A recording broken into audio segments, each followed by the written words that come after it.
Senhoras e senhores, sejam muito bem-vindos. JC Mendonça. Eu tô com esse bigode cretino por um motivo dermatológico. Calma aí. Salve, salve, rapaziada.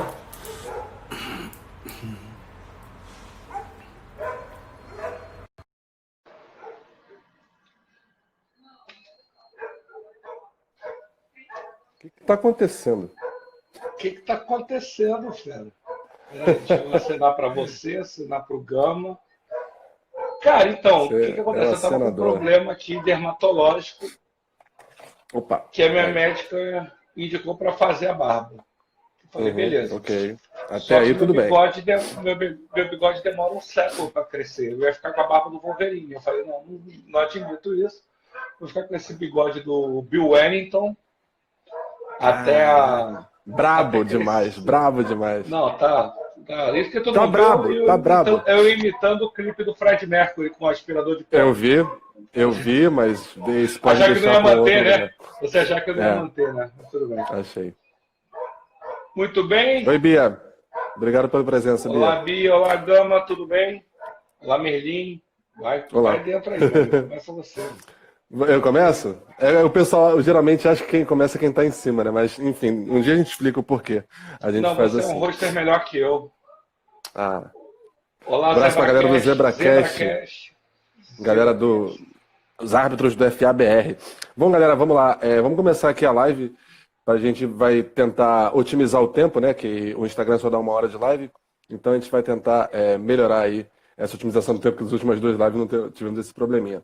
Bom, a gente está hoje aqui, primeiramente, eu sou Merlin Calazans, narrador esportivo, meu amigo aqui em cima, JC Mendonça, comentarista esportivo.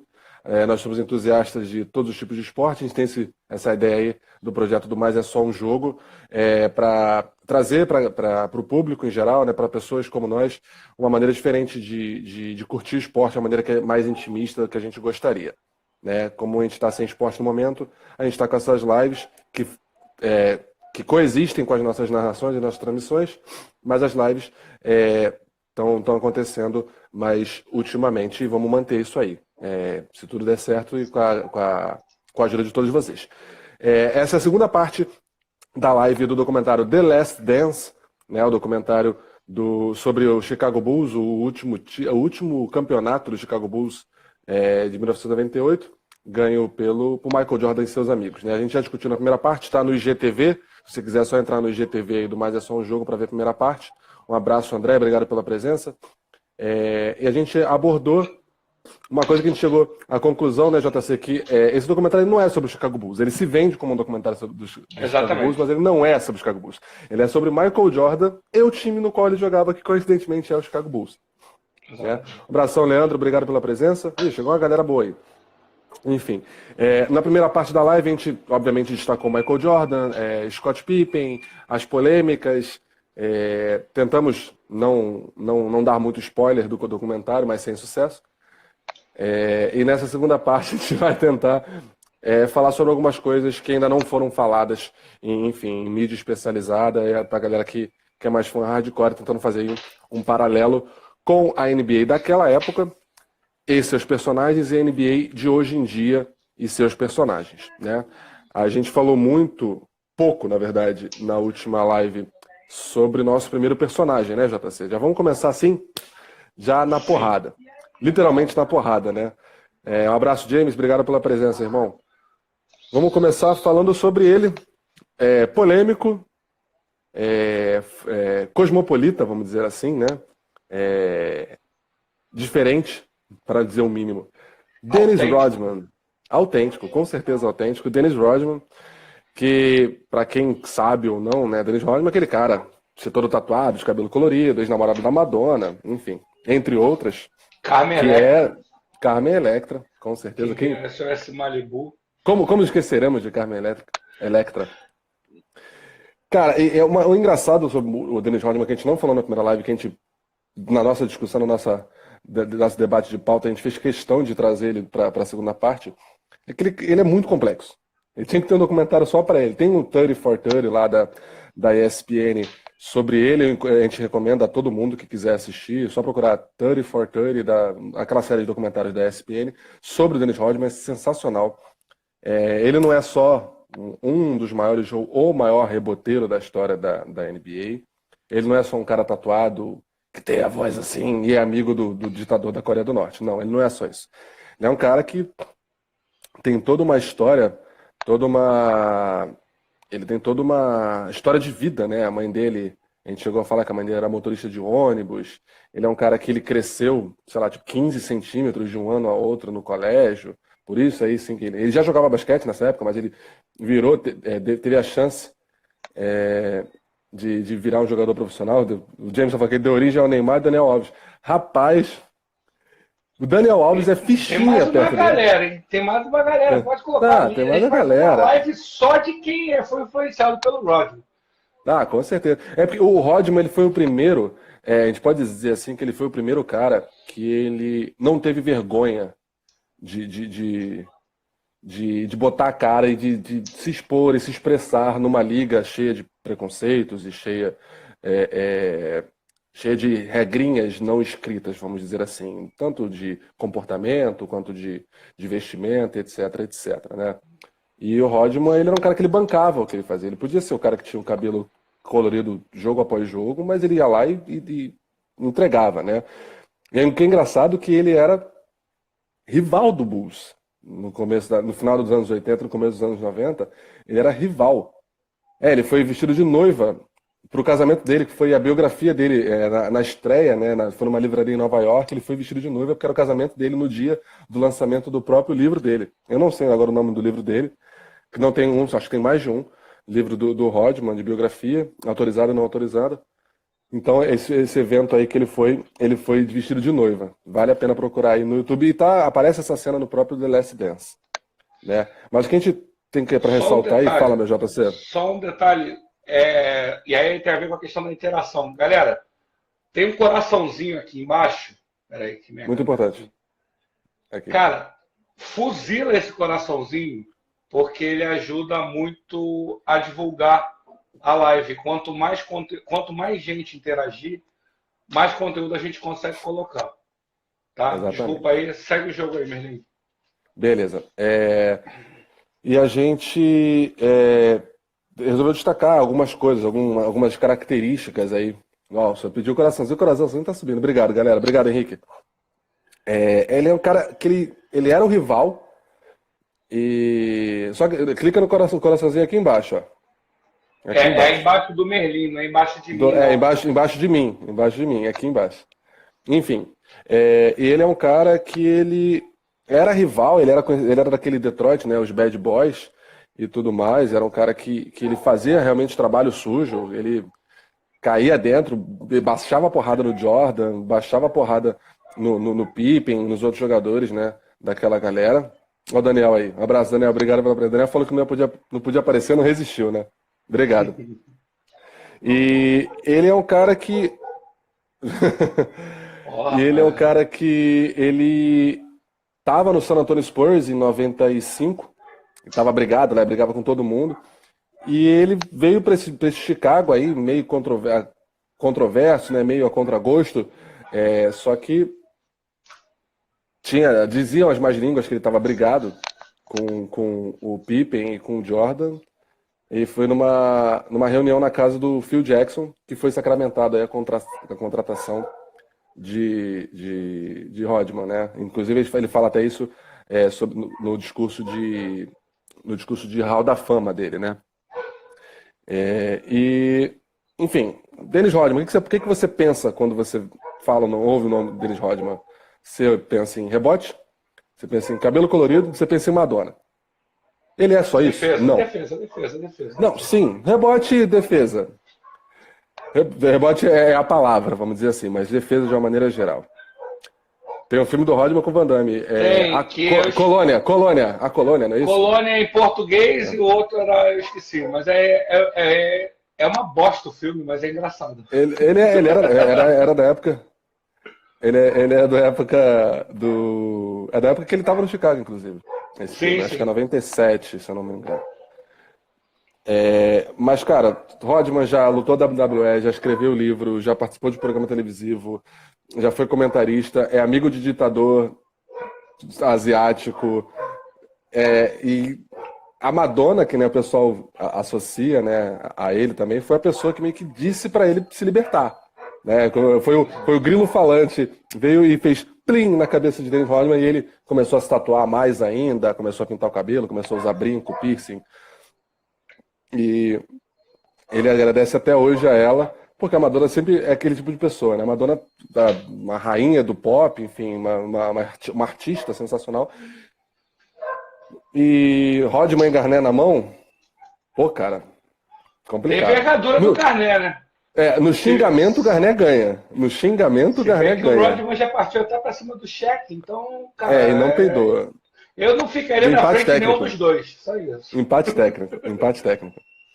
E, enfim, a gente pensou sempre aí no Rodman para poder começar aí, o pessoal está votando já. A gente pensou no Rodman para falar dessas coisas que o pessoal não lembra, né? O pessoal não lembra que o Rodman era um cara que ele enchia a cara, ele saía, fugia para Las Vegas uma semana, alguns dias e tal, mas era um cara que era o primeiro cara a chegar na academia e o último a sair. Acabava o jogo, ele ia para academia. Ele não ia para casa, ele não ia para restaurante, ele não ia dar entrevista, ele ia para academia do ginásio do Chicago Bulls para malhar. E era um cara que é extremamente estudioso do esporte, extremamente estudioso do jogo de basquete, do jogo de basquete da NBA. O JC até tem uma... Você quer falar, JC? A sua parte favorita do Jordan? Do Rodman, perdão? Cara, do estudo dos rebotes lá, que eu sei que você gosta dessa parte. Ele tem algumas coisas, ele tem alguns detalhes que são bem interessantes da forma como ele estudava o jogo, que você tinha um treino de arremesso, né, no início do jogo, antes dos jogos, né? E ele fazia e estava ele sentado assim no banco, todo mundo arremessando bola, chutando bola, girando. Para mostrar que os dois usam a mesma caneta. E tá o Rodman assim, sentado no banco, e algum incauto foi perguntar para ele: vem treinar, o que você está fazendo aí? Estou vendo como é que vocês arremessam, aonde a bola vai bater para eu pegar os rebotes. E ele era um cara que estudava os vídeos dos jogos anteriores, não para saber só a questão do esquema tático, mas como determinados jogadores se movimentavam. O cara corta mais para a esquerda, o cara corta mais para a direita, ele dá o passo antes de quicar a bola, ele quica antes de dar o primeiro passo, ele corre Tem um detalhe que o Jordan fala, só para mostrar o nível de detalhe que esses caras estudam. Tem uma parte do documentário que ele fala sobre Byron Russell. Ele fala: o Byron Russell é um cara que corre na ponta dos pés. Se eu der um corte seco nele, ele não vai seguir. Então os caras estudavam de uma forma, e o Rodman, com aquele jeito extrovertido dele, não sei o que, extravagante, não mostrava tanto essa parte de estudo. E isso foi muito importante para ele ser considerado um dos melhores defensores da história do basquete, não é só do Chicago Bulls ou do Detroit Pistons. Com certeza. Segue aí, Merlin. E ele é engraçado porque ele era um cara que ele estudava muito, né, os rebotes, estudava muito. E é um cara que o pessoal achava... Você bota no highlight do Jordan no YouTube, hoje você vai ver briga, você vai ver rebote pra caramba. Mas era um cara que se garantia no esquema tático do Chicago Bulls de uma maneira absurda. No último título do Bulls em 98, o Scott Pippen ficou metade da temporada sem jogar. Porque estava machucado, estava se recuperando de uma cirurgia e tal. E o Rodman que segurou essa marimba junto com o Jordan. O Jordan, obviamente, mas inclusive é mencionado no documentário isso. O Jordan pede ajuda pro Rodman, porque se não fosse o Rodman, talvez ele não tivesse uma posição tão boa na tabela, nos playoffs, enfim. Não teria um mano de campo, um mano de quadra, né? E o Rodman, ele é um cara que ele era inteligente, mas ele não se mostrava inteligente. Ele tinha um QI pro basquete absurdo, mas o pessoal não tem essa... não costuma fazer essa associação, e é uma grande injustiça com Dennis The Worm Rodman, né? Merlin, temos testemunho aqui, ó. Olha o que o Rafael falou aqui, ó. Eu tenho histórico jogando basquete, rapaz. Não sou cara pontuador, não. Eu era cara da defesa dos rebotes, rapaz. É isso aí, exatamente. Jogava no Tijuca, isso daí. Exatamente. Rafael Faria, pô. Grande Tijuca Tênis Clube. Joguei lá também em 2000. Vamos lá. A gente queria lembrar. Grande Gorix. E aí, Igor, beleza? Bem-vindo aí, cara. A gente lembrou também que o pessoal que viu o Last Dance não lembra muito bem, ou lembra. Quem eram aqueles outros dois caras, além do Rodman, do Pippen e do Jordan, que jogavam no Chicago Bulls? Porque tem gente que conhece, né? Que nem a gente, que é mais hardcore e tal. Tem gente que não tem a menor ideia. A gente está falando de Luke Longley e Ron Harper, os esquecidos. Fazer uma pequena pincelada aqui sobre Ron Harper e Luke Longley. O Ron Harper, que era jogador, jogou, deixa eu ver, foi 5 vezes campeão da NBA, 3 vezes com Chicago, 96, 97, 98, e 2 vezes com o Lakers, né, 99, 2000 e 2000, 2001. Né? Ele era um cara que ele entrou, ele tem uma coisa muito uma história peculiar, né? Não é certeza absoluta, né? Mas é baseado em fatos reais, que ele é um cara que ele jogava no Cleveland, que era um dos grandes rivais do Chicago, né, no começo dos anos 90. E ele era um cara que dizia ele mesmo, né, que era o que melhor marcava o Jordan.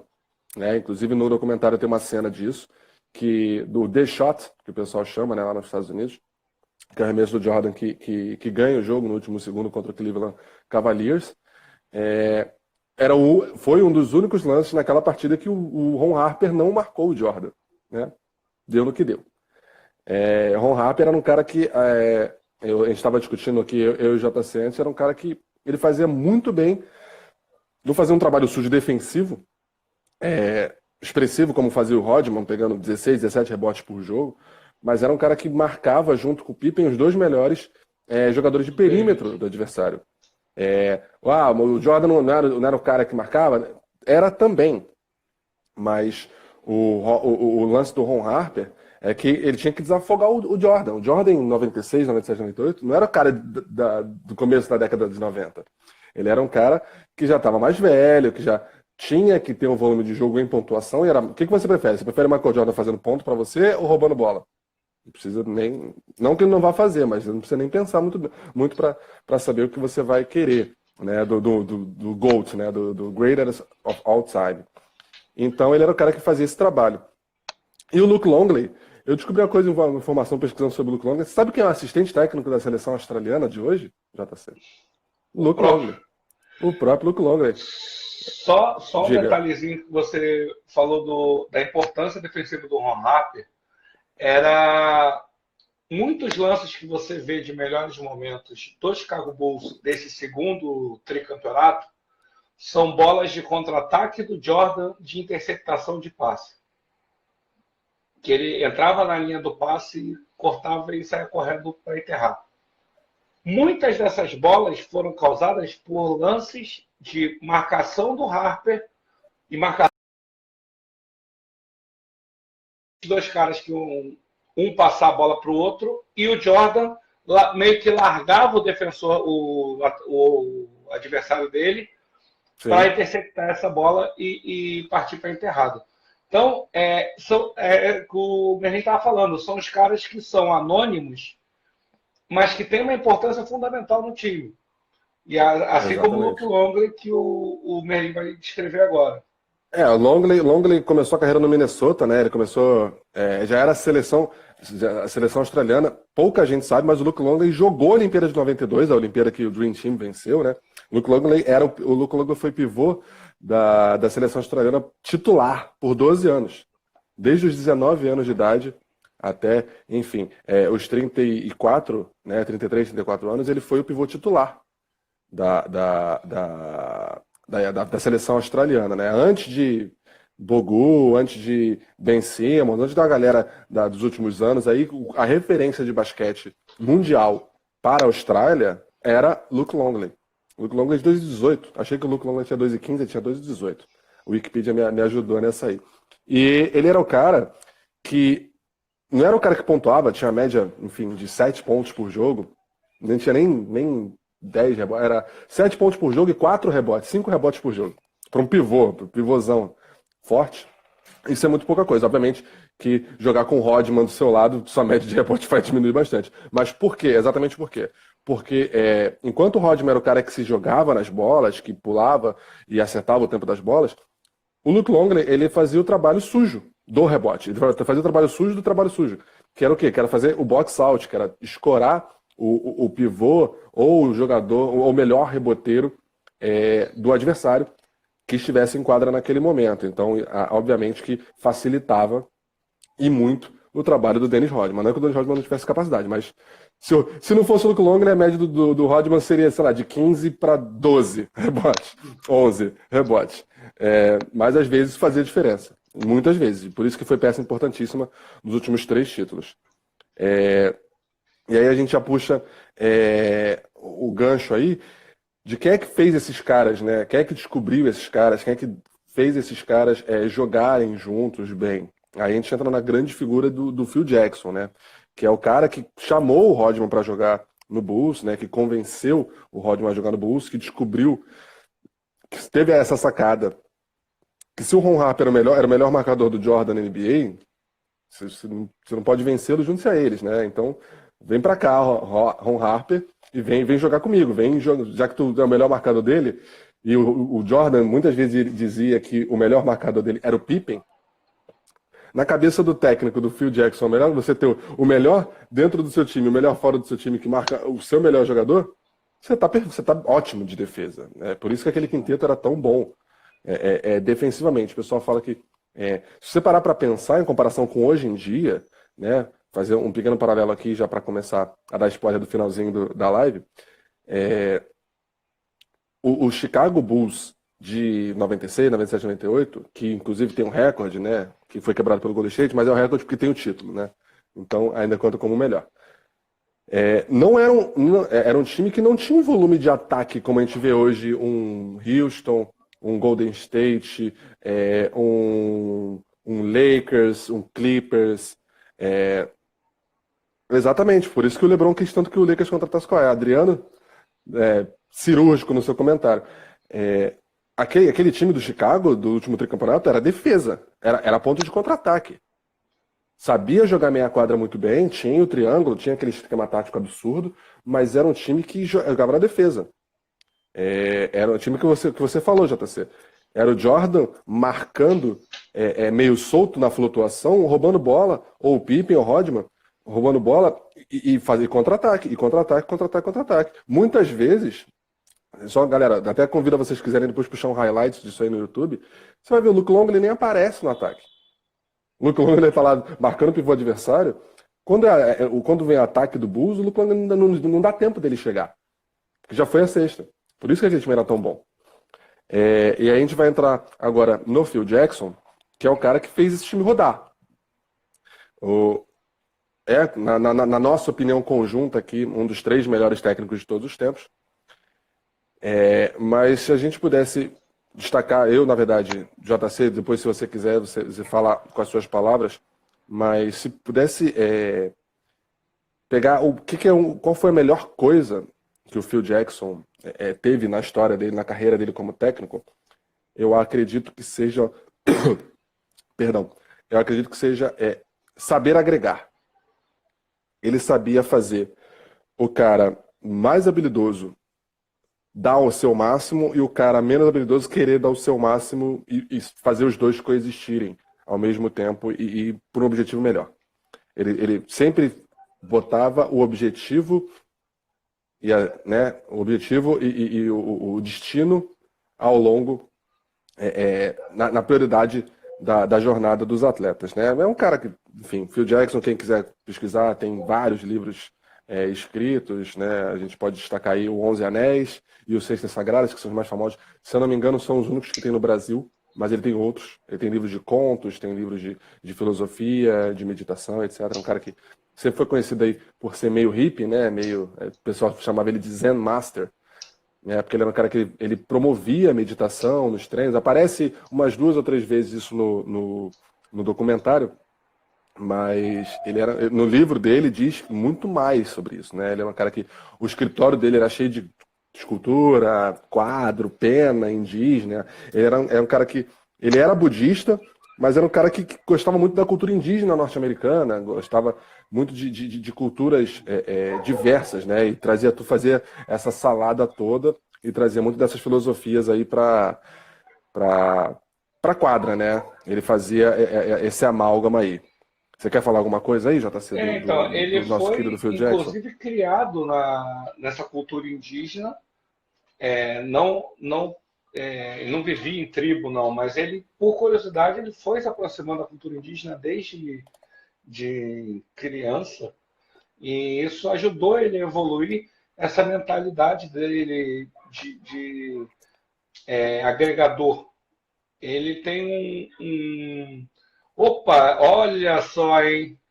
O grande Dan. Você estava na reunião de pauta ontem, Dan? Pelo amor de Deus. Danilo Miller participou da reunião de pauta, cara. Só pode ser.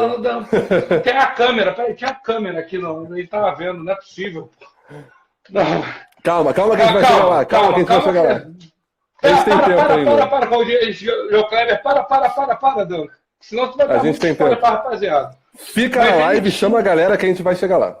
Boa. E aí o Phil Jackson tinha esse perfil agregador, ele tinha o conhecimento tático, obviamente, ele tinha as convicções dele Chegou na hora certa, Roberto. Exato. Roberto chegou na hora certa. Chegou na hora que a gente estava falando de Os Anéis.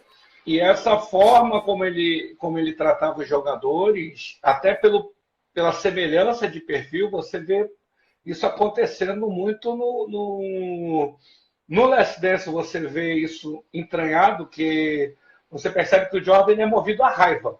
Para tudo. Para tudo, ele é movido à raiva. Quer fazer o Jordan jogar bem? Qualquer coisa, deixa ele puto. Ponto. Era isso. Virou pessoal. Agora virou pessoal. Exato. Era o mote do Jordan. Ele, quando entrou na última temporada, ele ficou puto porque o Malone foi o MVP da temporada regular. Ele era um cara que se motivava na época da Carolina do Norte. Ele se motivava pelo racismo que tinha, na segregação que tinha em North Carolina. Ele, para sobressair com o irmão, para querer aparecer mais para o pai, ele usava a raiva, entre aspas, que ele tinha do irmão nessa competitividade. E exatamente, Roberto. Ele era um cara que colocava, não, ele foi melhor? Tá bom, vou acabar com ele. E isso era uma coisa que, às vezes, dependendo do grupo, é nocivo. E o Phil Jackson, ele amansava essa situação. Calma, Daniel, calma. O pessoal já tá com spoiler. A gente tem que botar os tópicos assim. Agora tá na hora. Daqui a pouco a gente fala disso. Calma. Vai chegar. Ele foi o cara. E aí você vê, aí o Berlim vai desenvolver o padrão que teve com o Phil Jackson como técnico no Bulls e em seguida no Lakers. Vai, Merlin, olha que é tua. Um paralelo que a gente traçou pesquisando para fazer essa segunda parte da live, né? Tentando pegar umas coisas off-quadra, né? A relação do Phil Jackson, da filosofia dele, da maneira dele de pensar, da maneira dele de trazer o zen, de trazer as crenças dele, a cultura dele, para dentro da quadra. E isso... Enfim, o Phil Jackson tem 6 títulos com Chicago e 5 títulos com Lakers, né? Como é que um cara desse, com grupos quase que totalmente diferentes, né? É o que o JC falou. Era o Jordan motivado pela raiva, né? Pela vontade de sempre ser o melhor, mas sempre levando tudo pro pessoal. O Pippen é um cara que a sua maior motivação do Pippen, se você, né, resumidamente falando, era sobreviver, né? Porque o Pippen é um cara que ele, enfim, vem de uma família grande e tal. A gente falou um pouco mais de Pippen na outra live, você pode ver no GTV. Tem que pegar esses macetes aí de chamar a galera para ver o conteúdo anterior. E o Rodman só queria jogar basquete. O Rodman queria jogar basquete, era competitivo sim, óbvio, mas ele queria se divertir. E ele se divertia em quadra pegando basquete, fazendo um trabalho sujo. E isso graças ao Chuck Daly, que botou isso na cabeça dele. Mas no Lakers, né, fazendo pequenininho paralelozinho, puxando um pouco de sardinha, como é que ele conseguiu motivar o Shaq, que era um cara que era extremamente dominante, sabia disso. O Shaq era bom, forte, rápido, grande e sabia disso. Você ganha um título, beleza. Você ganha 2 títulos, beleza. Mas você já sabe, você já provou que você é o melhor. Essa motivação de continuar... Oi, Pedro, escuta o Merlin. Pode escutar o Merlin, Pedro. O Pedro aqui que está aqui em cima, beleza. Essa motivação de continuar querendo vencer, né? E juntar essa motivação num cara que era notoriamente desmotivado, porque não precisava provar nada para ninguém, que era o Shaq, que era mais engraçado do que competitivo, e o Kobe Bryant, que era aquele nerd de basquete, né? O Kobe Bryant é conhecido por ser um nerd de basquete. Ele queria ser o Michael Jordan. Ele nunca foi, nunca vai ser. Mas ele queria ser o Michael Jordan e queria chegar às 6 horas para treinar, o treino que começava às 9. Pedro. A Juliana, a amiga minha, Juliana, me lançou que o bigode está horrível. Eu entendi, mas eu não vou fazer enquanto não melhorar minha dermatite no queixo. Tá no começo da live, depois você vê no IGTV que ele dá a explicação do bigode horrível que ele tá no começo. Eu vou tirar também aqui, vou ficar. Mentira, não vou não. Enfim. E o Kobe, que era o cara que era um nerd de basquete, que chegava às 6 pro treino das 9. E como é que ele. As tretas dele com o Shaq eram exatamente essas. O Kobe exatamente, era obcecado, e ele não entendia como é que o Shaq não chegava atrasado, não chegava na hora, chegava na pré-temporada gordo, né? Fora do peso, fora de forma. E essas eram todas as tretas. Como é que esse time foi 4 vezes pra final e ganhou 3 títulos? Esse é o dedo, a mão, a cabeça e a filosofia do técnico. Agora já fazendo o que o pessoal já estava sabendo, dando spoiler aí nos comentários, que é traçar o paralelo com a NBA de hoje em dia, né? Algumas coisas que chegaram, que estão na NBA hoje em dia, que a gente pode trazer, a maior influência do Steve Kerr, né? Steve Kerr, que é técnico do Houston Rockets desde 2014. Warriors. Eu falei Golden State? Houston Rockets. Eu falei Houston Rockets, perdão. Bomba, hein? Bomba. Você ouviu o primeiro no mas é só um jogo. Steve Kerr vai ser técnico do Houston Rockets. Ok. Próxima temporada. Depois da pandemia, Steve Kerr é técnico do Houston Rockets. Mas eu dei informações privilegiadas aqui de bastidores. World Bomb. Enfim, o Steve Kerr, técnico do Golden State Warriors, tricampeão da NBA, ele é um cara que ele teve essa influência, né? A gente sabe que ele foi jogador de 2 dos 3 maiores técnicos na nossa opinião, que é o Phil Jackson e o Greg Popovich, que é técnico do San Antonio Spurs até hoje, né? O pessoal fala, o Golden State Warriors revolucionou o basquete, né, com o small ball. Cara, o small ball, se você vê no Last Dance, o Bulls usava esse small ball há muito tempo. Com Ron Harper, Michael Jordan, Scott Pippen, Tony Kukoc e Dennis Rodman. Quando o Longley estava machucado ou quando o Longley estava com problema de falta. Isso é small ball. Em 1996, 97. Inclusive aquele time de 96 jogou muito small ball porque o Longley estava machucado. Entendeu? Então o Steve Kerr teve essa sacada de você botar um jogador mais baixo, porém mais ágil, e com uma obediência tática boa, você vai ter talvez um resultado até melhor do que você jogar com um pivô grandão, que vai ser lento, que não vai conseguir jogar em contra-ataque, não vai conseguir voltar para a defesa rápido, né? E o Steve Kerr também pegou muito da fluidez do ataque, né? Isso ele aprendeu com o Greg Popovich. Na primeira temporada dele no Warriors, no Warriors, na primeira temporada como técnico no Warriors, ele usou até o triângulo, não foi, JC? Foi. Ele usava um pouco do triângulo no início dele no Warriors, mas ele começou a ver a necessidade da fluidez do jogo, o tal do comigo não tá, que era a roda de bobo que o Spurs fazia no início da década passada, no início do século, que você tinha aquele time absolutamente fantástico, era Tony Parker, Ginobili, o Tim Duncan, e você, quando você olhava, não estava mais a bola com o cara, era um tal de a forma como ele jogava era tão fluida que sempre tinha alguém livre. E a questão do que o Steve tentou usar no small ball, era principalmente a agilidade no caso do Draymond Green, para marcar o 5, né, para marcar o pivô, mas justamente para interceptar o passe que vinha nele. Ele nunca estava atrás do pivô. Ele sempre ficava do lado do pivô. Quando a bola ia Ou na pro pivô, frente. ele dava um tapinha e correr para. E aí era Interceptado, né? interceptado e virar contra-ataque. É porque eu fiquei prestando atenção na mensagem do Marcelo. Depois pode responder, o Steve Kerr já falou alguma vez do estilo de pressão do Jordan. Ele fala, inclusive, no Last No Last Dance. Dance. Ele fala no Last Dance. Que tem um episódio entre os dois, né? Que é memorável, né? Que o Jordan dá um soco no Steve Kerr, que parece que o Steve Kerr que peitou. O Steve Kerr peitou o Jordan numa disputa de bola, enfim, numa marcação, num coletivo, no treino, e o Jordan não gostou, eles se xingaram e o Jordan deu um socão nele.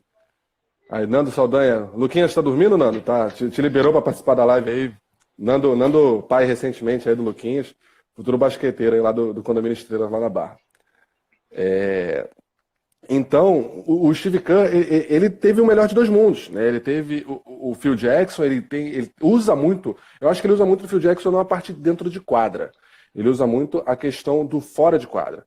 Porque o Steve Kerr é conhecido por ser um técnico que dá muita liberdade para os jogadores, inclusive já tendo deixado os jogadores pedirem a jogada no tempo, né? Todo mundo no Warriors tem voz ativa no vestiário, todo mundo. O novato que chegou esse ano com o cara, com o veterano de 10 anos na equipe, todo mundo tem voz, tudo é votado. Enfim, questões internas do time que podem ser votadas, são votadas pelos próprios jogadores. A uma puta franquia democracia. assim, né? A franquia acaba ajudando. São dois donos, eu esqueci o nome dos donos dos Warriors agora, mas são dois, não é um só. O general manager deles tem, enfim, extremamente democrático, a organização é extremamente democrática. É um dos times, não é o time mais valioso, que se não me engano esse posto não sai do New York Knicks, mas é um dos times que mais ganha grana, né, na NBA ultimamente. Dá uma olhada lá, Marcelo, dá uma olhada que você vai ver que fala desse episódio aí do Steve Kerr, acho que é um dos últimos episódios, que fala sobre essa treta do Kerr com o Jordan. E ele pegou essa parte, essa questão de ser zen, né, de ser democrático, de se colocar como igual aos seus atletas, aos seus comandados do Phil Jackson, e pegou a parte, na minha opinião, de defesa e de fluidez de ataque do Popovich, né? Como o JC falou, aqueles títulos de 99, 2003, 2007, né? O Spurs só ganha em ano ímpar. Aí teve que 2014 para me quebrar. Mas foi 9, 3, 7, 9 Não, 9 foi o Lakers. Foram 5 títulos. Não, teve 98. 98 não, foi 99. 99. 2003, que foi o intervalo do Lakers. Não vou lembrar, não vou ver agora. 2004. Joga no Google aí. Faltam 20, joga no Wikipedia. E aí, quem souber o outro título do Spurs. Pode falar. Não, então, eu ia falar sobre o Steve Kerr, porque eu sou suspeito de falar do Steve Kerr, porque é até um termo que eu usei ontem na reunião de pauta com o Merlin. Eu acho que o Steve Kerr é o jogador mais cerebral que eu já vi. Não é questão de frieza, mas ele é um cara que ele estuda tudo que você pode imaginar. A forma como ele não era instintivo. O Jordan era instinto. O Jordan é um tubarão que era predador. Ponto. O Kerr não. Ele estudava cada movimento, como ele deveria fazer.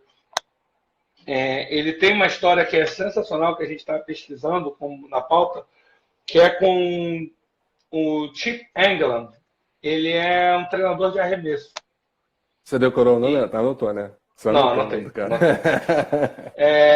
E ele desenvolve, o Steve Kerr já tinha um talento absurdo de arremesso, e o Chip Engelland desenvolveu isso, evoluiu ainda mais o arremesso do Steve Kerr. E o Steve Kerr, ele ajuda numa situação que é muito interessante. E aí eu não vou entrar muito no que a gente está falando de Last Dance, mas para você ver o nível de o nível, a que ponto o Steve Kerr chegou para ver o desenvolvimento do time e não só o desenvolvimento individual. Tem a história que é muito clássica do San Antonio Spurs. O Kerr já estava na descendente, ele 2013, joga na 1, né? Ele já estava quase para se aposentar. E aí o San Antonio está com o Tony Parker. Draft do Tony Parker. Tony Parker era um jogador já conhecido pela seleção francesa e tudo mais. E o Tony Parker tinha um problema que ele não arremessava. Só e fazia aí, bandeja. se você tem um... Só fazia bandeja. Só fazer bandeja. Se você é o Jordan, o que você faz? Eu quero mais que esse cara se exploda, porque eu sou o banco dele, se ele se ferrar, eu entro no lugar dele. E aí, só uma detalhe, isso não é crítica ao Jordan, não, tá? É uma forma dele pensar, é a competitividade dele e pronto. O Steve Kerr não. O Steve Kerr chamou o Chip Engelland para ajudar a desenvolver o arremesso do Tony Parker. E o Tony Parker se tornou uma das peças fundamentais dessa dinastia dos Spurs, que ele sozinho, ele junto com o time, rendeu mais 3 títulos, se não me engano. O Tony Parker... Foram 4. O Tony Parker ganhou quantos títulos? 4. Não, o Spurs. 5. 99 não tinha o 99 não tinha o Tony Parker. 99 não tinha, era o Avery Johnson. Avery Johnson, Sean Elliott, o 3 eu não era lembro. small forward, mas era o Avery Johnson que era o point guard. Quem era o 2 desse time? Não sei também, não lembro. Enfim. Bom, mas o Tony Parker ele foi desenvolvido pelo Chip Engelland, que foi uma orientação do Steve Kerr, e coincidentemente ou não, o Steve Kerr ele foi para o Suns, ele se tornou GM do Suns, ele se tornou sócio de uma... Isso aí foi até essa informação que passou foi o Merlin mesmo. Ele tem 1% foi sócio proprietário. Não mais, não tem mais. Não tem mais. Até 2014, quando ele se tornou técnico do Warriors, ele vendeu a parte dele do Suns. Sim. E o Steve Kerr, não satisfeito com o que o Chip Engelland fez com o Tony Parker, ele trouxe o Chip Engelland para o Golden State Warriors. Então você imagina Stephen Curry, você imagina Klay Thompson, que já tinham de capacidade de arremesso, com a ajuda, a orientação de Chip Engelland. Imagina, deu no que deu. 3 títulos. Dessa década foi o Golden State Warriors. Tem a galera de peso entrando aí, Diego Gordo, Carlos Linha, a galera da FA aí. É a galera que conhecia em campo. T40 já tá treinador Guto também. Obrigado pela presença, rapaziada. Linho, mestre. Tu congelou. Eu congelei? Voltei? Carlos Linho. Você tá me ouvindo? Ah, tá. Carlos Linho, o homem dos mais de 100 TDs na areia, rapaz. Não é qualquer um, não. Esse é muito brabo. Ó, eu convido vocês que entraram agora. Fala, JC. Linho, manda um abraço pro Pedro. Pedro é um parceiro nosso que a gente tem em comum. Ah, entendi. Tô com ciúme.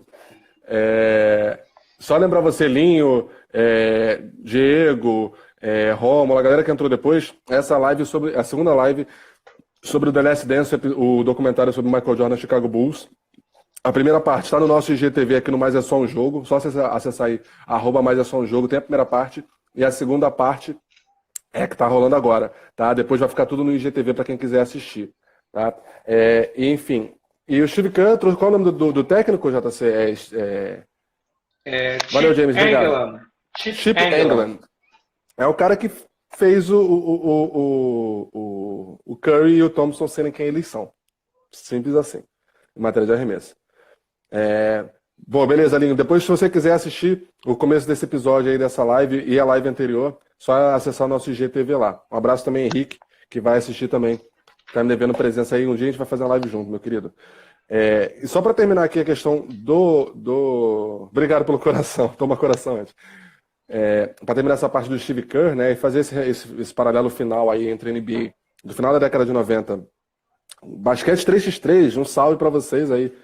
Eu vou morrendo de vontade de jogar um 3x3. Esse Bulls do final da década de 90 com a NBA dos anos 2000 e 2010, né, e agora a década de 2020 que vai chegar. Cara, tem coisas que a gente acha que foram inventadas nos últimos 20 anos que não foram inventadas nos últimos 20 anos. O small ball é o ápice disso, né? Porque o pessoal fala de small ball há 5, 6, 7 anos. O small ball foi provado que foi relembrado a todos nós que no Last Dance o Chicago já fazia. O Bulls já fazia. E outros times também. E outros times. Lakers na década de 80, cara. Não tinha Kareem Abdul-Jabbar, o pivô era o Magic Johnson. Sabe? Então, a questão não é essas invenções que o pessoal acha revolucionárias no esporte. É a adaptação. E a NBA, como o basquete, enfim, como vários outros esportes, é cíclico. A gente está vivendo a época dos armadores que pontuam e fazem triple-doubles, ou dos pivôs que arremessam de 3. Tá, por isso que pelo computador não tem um coraçãozinho. E a gente está nessa época da galera se afastando da cesta. Daqui a pouco, sei lá, 5 anos, 10 anos, 15 anos, vai ter os pivôs grandões de novo jogando lá dentro. E o jogo vai mudar. As regras da NBA mudam. Quando o Jordan despontou, as regras mudaram para favorecer ele. E jogadores com as características dele. Quando o Shaq surgiu e despontou, as regras mudaram para favorecer ele. E depois mudaram para ele não ser mais tão favorecido. Então, é uma coisa que a gente tem que perceber que é cíclico. Agora a gente está nessa época. A gente está na época do arremesso de 3. Mas é uma coisa que na Europa já acontece há muito tempo. O jogador 4 aberto, o stretch 4 que o pessoal chama, é uma coisa que acontece na Europa, ó, década de 80. Se você olhar no Brasil, qual foi o maior jogador brasileiro? Isso aí é motivo para uma outra live? Não, considerado. Não, mas o mais famoso, digamos assim. O mais famoso é o Oscar, não, totalmente. O mais famoso é o Oscar. Tipo, por quê? O que ele fazia? Era pombo sem asa atrás de pombo sem asa. O Henrique falou uma coisa muito importante. Essa geração está nascendo agora. A geração de atletas que farão base com passo zero. O que é passo zero? Não, passo zero, para mim, para você, para muita gente que está vendo a live aqui, é uma coisa que, cara, já tive discussões homéricas na pelada sobre se estava andando é passo zero. Eu não sei. Entendeu? Todo mundo se acha o Curry na pelada. É verdade. Mas é uma influência da geração. Há 10 anos atrás, todo mundo se achava o Jordan. Há 20 anos atrás, todo mundo se achava o Jordan. Há 10 anos atrás era o Kobe, há 20 anos atrás era o Jordan. E o chute de meia distância no 1 contra 1 era a coisa que mais acontecia. Fade away. As pessoas não sabiam da fade away, mas queriam todo mundo. Era mais comum você ver a pessoa fazendo fade away errando do que fazendo a bandeja livre. Entendeu? Não, essa a questão. É a influência da geração.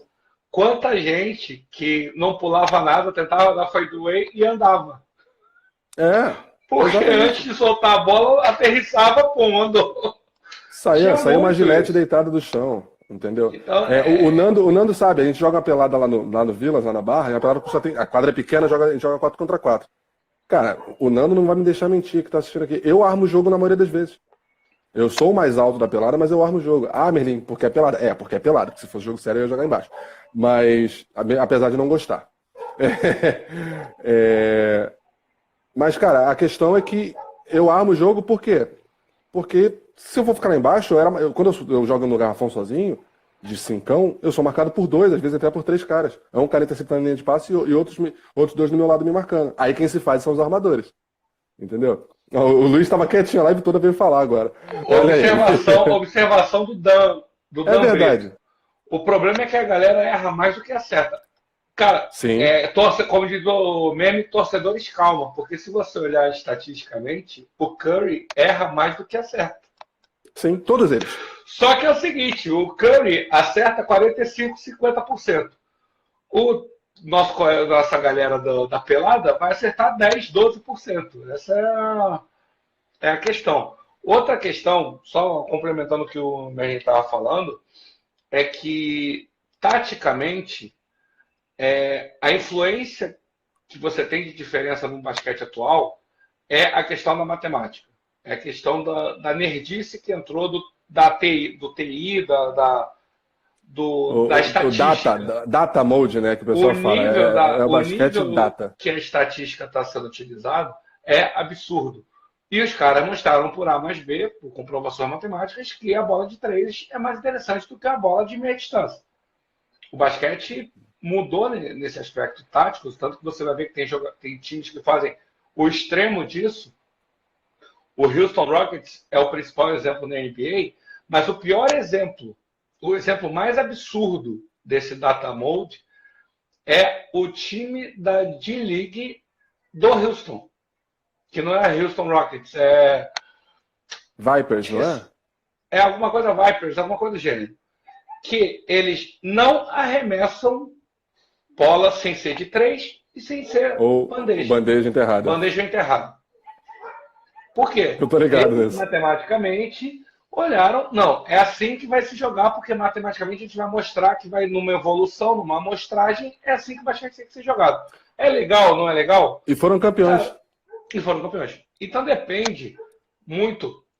Você vê o Stephen Curry, ele se tornou um exemplo pela fluidez dele, pela forma como ele joga. E aí é a parte mais interessante. Ele é um cara que chuta 25 bolas, 30 bolas de 3, só que ele raramente sai o jogo. Ele raramente arma. Ele geralmente ele deixa com alguém levando e ele sai correndo que nem um maluco pela quadra inteira para ficar livre. Que essa é a melhor oportunidade que você tem. Bola de 3 livre. E o Stephen Curry conseguiu desenvolver isso junto com o Steve Kerr, que foi o cara que juntou o basquete, a excelentes táticas de 3 grandes treinadores. Phil Jackson, Greg Popovich e Mike D'Antoni. Aí você fala, pô, Mike D'Antoni é bom técnico? Você pode ter suas restrições em relação ao D'Antoni. Só que esse formato fluido, 7 segundos, ele desenvolveu da melhor forma possível. Não foi ele que inventou isso. Quem inventou isso foi lá atrás, foi o Don Nelson. Ai. Caiu. Caiu o Don Nelson lá atrás, no Golden State Warriors, por sinal. No início da década de 90, que eles tinham um time com Tim Hardaway, Mitch Richmond, Chris Mullin, que era o Run TMC. Tinha um grupo de rap muito famoso, que era o Run DMC, que era DMC, e eles fizeram um trocadilho com o TMC. O Don Nelson que implementou isso naquele time, mas por quê? Porque ele tinha jogadores para isso. Não adianta você tentar jogar aqui no Golden State Warriors se você tem o melhor pivô da liga. O Philadelphia 76ers tem um dos melhores pivôs da liga e tem um dos armadores mais altos da liga. Ele não vai jogar chutando bola de 3. Ele vai jogar post-up, vou girar, bater bunda com o cara e girar e fazer cesta. Então, a questão a forma de colocar padrão, que é uma coisa que a gente não pode ficar levando isso a um extremo, porque isso pode dar problema. E só para um pouco discordar do que o Nando falou, que a ciência está destruindo o talento. Se fosse assim, o Houston era tricampeão da NBA. Tetracampeão da NBA. E não foi. Entendeu?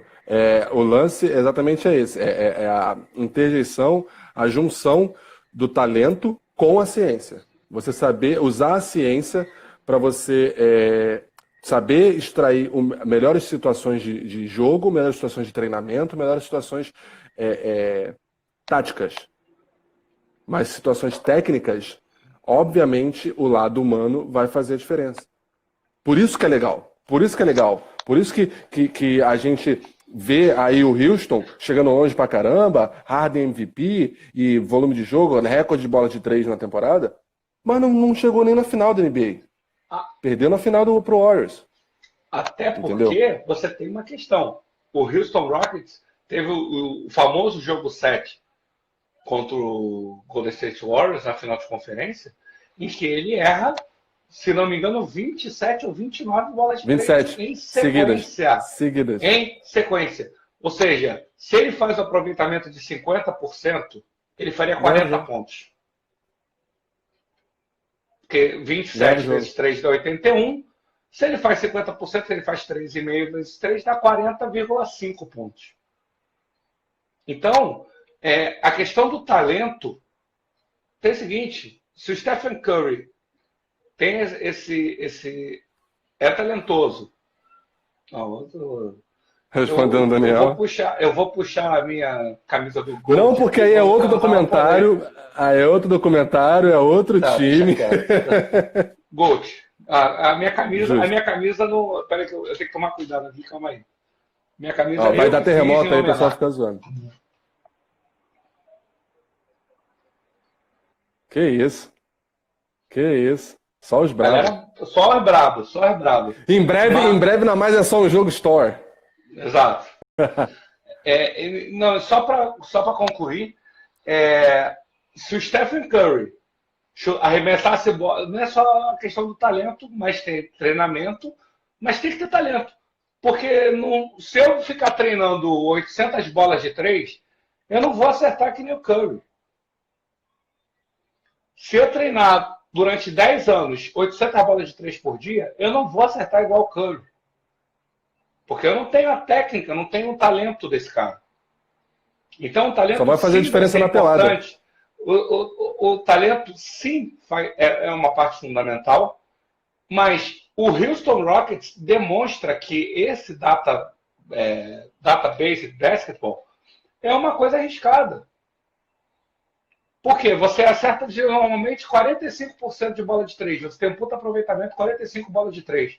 45%. A média da NBA é 39. A média da NBA é 39. A média é 39. Não, mas o Houston Rockets está acima. Digamos que ele acerte 42, 43, 44.